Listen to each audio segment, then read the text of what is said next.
Ang konstitusyon ng 1987 konstitusyon ng Pilipinas ay parang naka-align rin sa konstitusyon ng Communist Party. Yung constitution kung paano po sinulat, kung titingnan po no from first page hanggang sa last page, halos kapareho lang din po sa pagkakasulat ng 1987 constitution.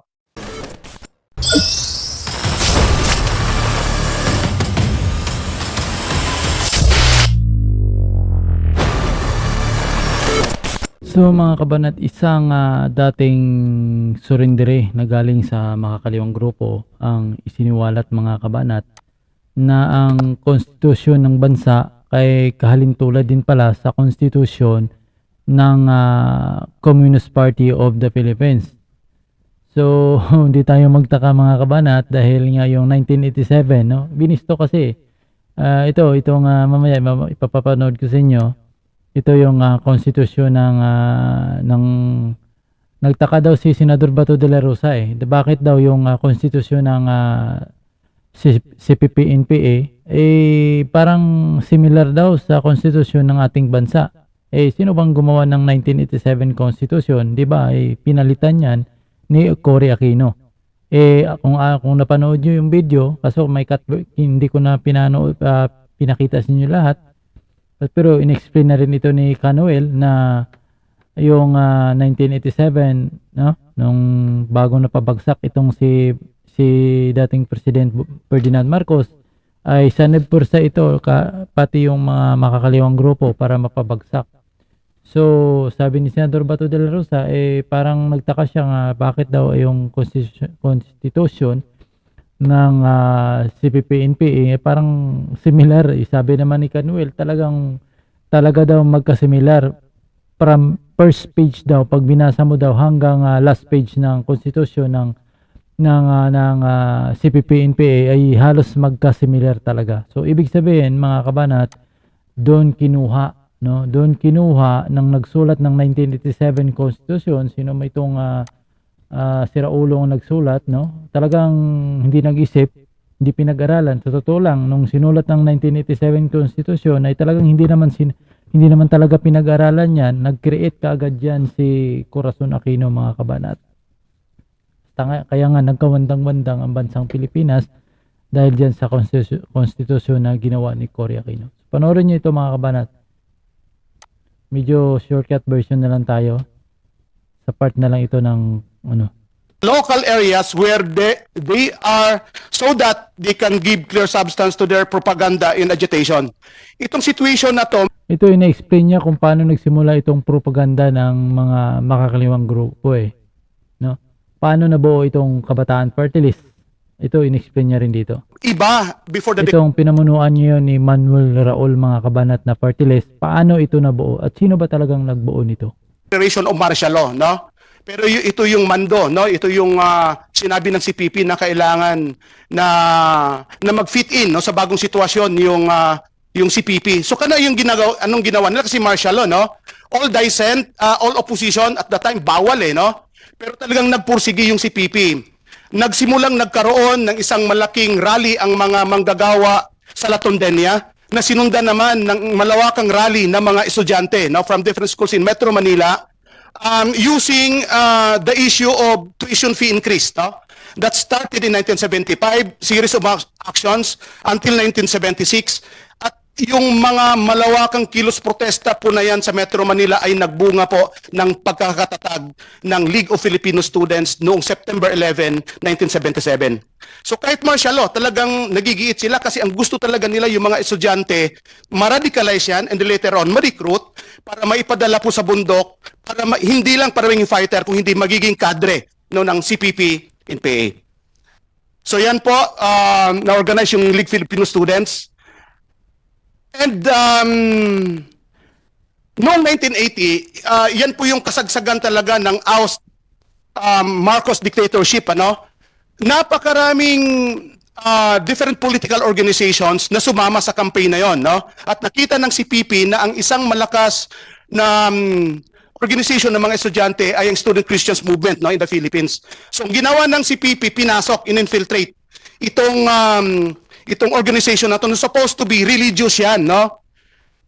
through the help of the Christian National Liberation, uh, a religious organization organized by the Communist Party of the Philippines, ECMP was infiltrated no in 1980, then later on subjugated no, kaya until now SCMP is being led no by the Communist Party of the Philippines no. Ano meaning?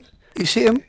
Student Christians, Student Christians movement of the Philippines, Thank you. Your Honor. And after which, isa-shortcut na lang po natin, maraming nangyari during the time of Marcos, napakaraming estudyante ang sumama, doon na 1986 no hanggang na-oust De Marcos Sr. and hanggang sa panahon po ni Cory Aquino no. Kaya nung pagtatapos nung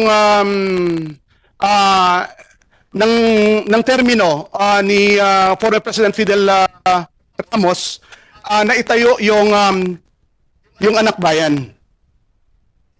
Excuse me, sandali. I would like to acknowledge the presence of Senator Cynthia Villar.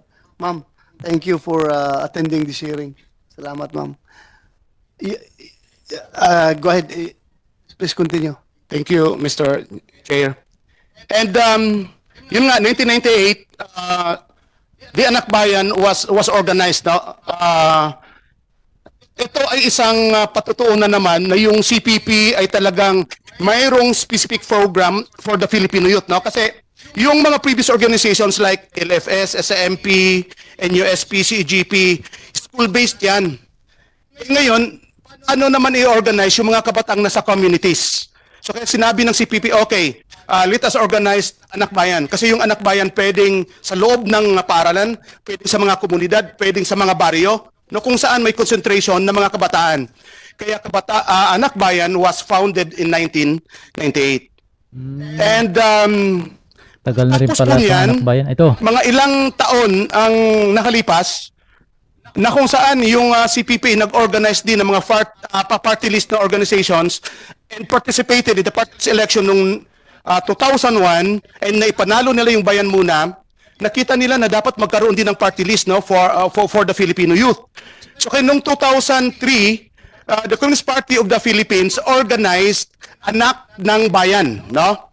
And sumama ito noong 2004 party list election pero hindi sila nanalo. And by 2006, iniba ng CPP yung pangalan ng Anak Bayan, so ginawang Kabataan Party List. No? And in 2007, sumama sa election, that's the first time na nagkaroon sila ng seat sa House of Representatives. So, Sinong representative ngayon ng Kabataan Party List? Raul. I think Si it Raul. is Honorable Congressman Raul Manuel, Your Honor. Manuel. Ngayon. Si Raul. Hindi, ang tanong niya ngayon. Siya, oh. Ay, Siya, laman yung ng madaldal. konstitusyon ng Ito. Communist Party of the Philippines. Ito na mga kabanat yung katanungan ni Senator Bato de la Rosa doon sa intro natin kanina. Yes. So, I just would like to get your comment. Hindi ba tila yung konstitusyon ng 1987 konstitusyon ng Pilipinas ay parang naka-align rin sa konstitusyon ng Communist Party of the Philippines dahil nga yung party list na yan na nakalagay sa konstitusyon ng 1987 konstitusyon ay parang naka-align din dyan sa konstitusyon ng CPP na yung lahat ng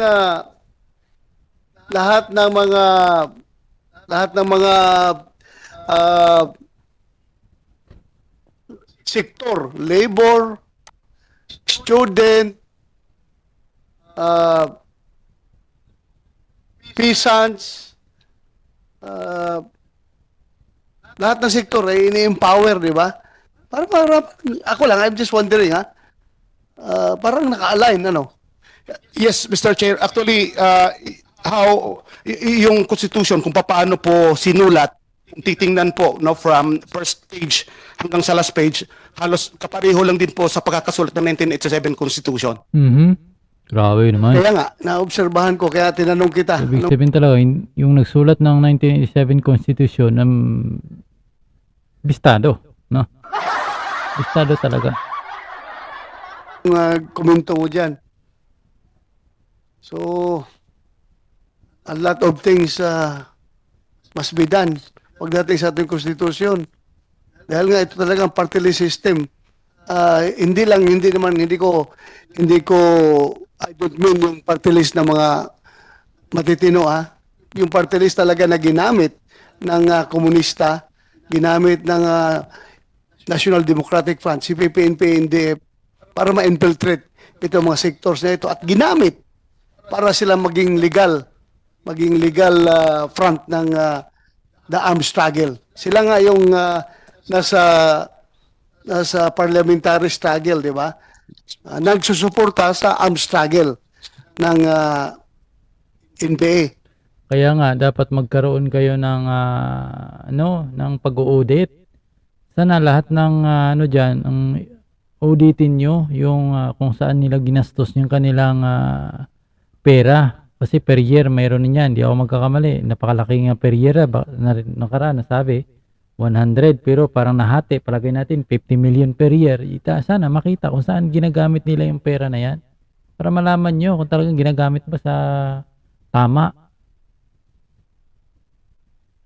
So Imagine mo, napakarami nila dyan, no? Ilang milyon, no? na problema ito. Ito yung party list na talaga nagamit nila. Buwagin na lang sana yan. Nagamit nila ng gusto. So, sinong next na magsalita? So, yan. Abang tayo sa next na magsasalita, mga kabanat, no?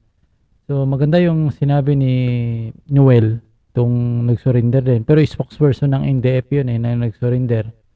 So, maraming natutunan si Senador Bato de la Rosa sa kanyang mga sinisaysay, lalo na doon sa konstitusyon ng mga kaliwang grupo na halintulad sa konstitusyon ng ating bansa. So, yun. Kunting kunting segue na lang. Talagang pagka nanalo itong tapos ang bansa talaga mga kabat. Dahil yung konstitusyon pala ng bansa ay, lalo na sa part ng party list nito, naku. So, alam mo na mga kabanat. Abangan natin na susunod na natin kung sino naman nagsasalita. I-review ko muna kasi bago i-record.